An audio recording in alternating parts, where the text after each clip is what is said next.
Question number 6. A man buy a toy for rupees 25 and sell it for a rupees 30. Find his gain or loss percentage भनेको छ। यहाँ चाहिँ अब मैले यसरी गर्छु, यहाँ गेन नै भइरहेको छ, त्यसैले म प्रॉफिटको फर्मुला लगाउँछु। Profit equal profit percentage equal, यहाँ पर्सेन्टेज मागेको हुनाले प्रॉफिट बाई सीपी इन्टु 100%। हामीसँग प्रॉफिट भनेको कति हो त 30 माइनस 25 गर्यो भने प्रॉफिट आउँछ, अनि सीपी भनेको हामीसँग 30 छ इन्टु 100% इक्वल टु, अब यो भनेको 5 by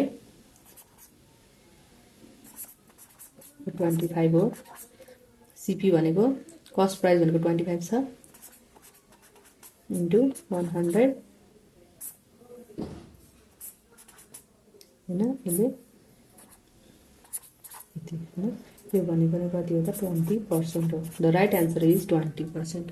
Question number 7. A vendor bought 6 orange for rupees 10 and sold 4 for rupees 6. Find his loss or gain percentage. यहाँ कि गेन भयो कि लस भयो त्यसको पर्सेन्ट पत्ता लगाउनुहोस् भनेको छ।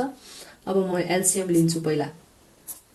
जस्तै एलसीएम लिँदा 6 and 4 इक्वल टु कति हुन्छ त 12 हुन्छ।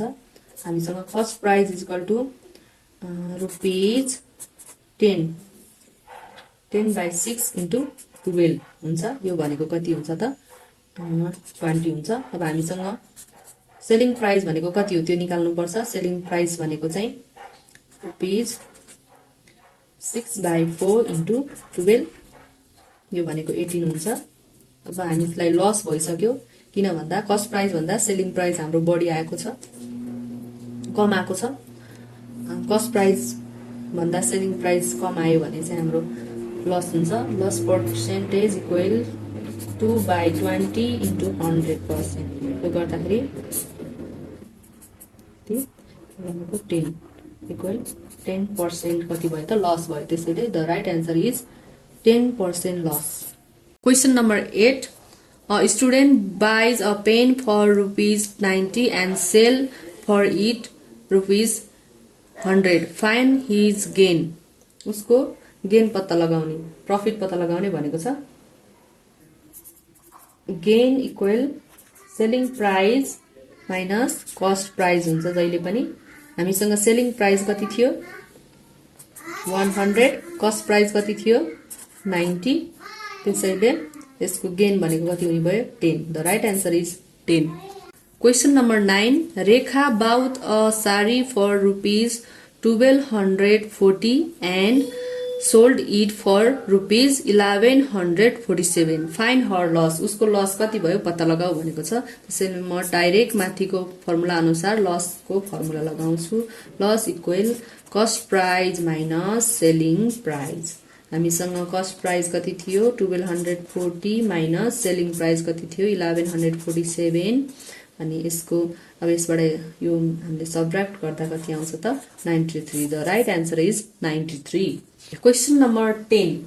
A student buy a pen for rupees 90 and sell for it rupees 100. Find his gain percentage भनेको छ है। यहाँ पनि गेन पर्सेन्टेज इक्वल कति हुन्छ त gain by cost price into 100% हुन्छ है। अब हामीसँग गेन कति भयो त त्यो पत्ता लगाउनको लागि 100 माइनस 90 बाई कस्ट प्राइस कति हुन्छ हामीसँग 90 इन्टु 100 100% राख्छौँ। एउटा यो घटाउँदाखेरि कति भयो 10 बाई 90 इन्टु 100 काट्दिए इक्वल 100 बाई 9 हुन्छ। अब यसलाई डिभाइड गर्दा जहिले पनि कति आउँछ त 10.1% आउँछ।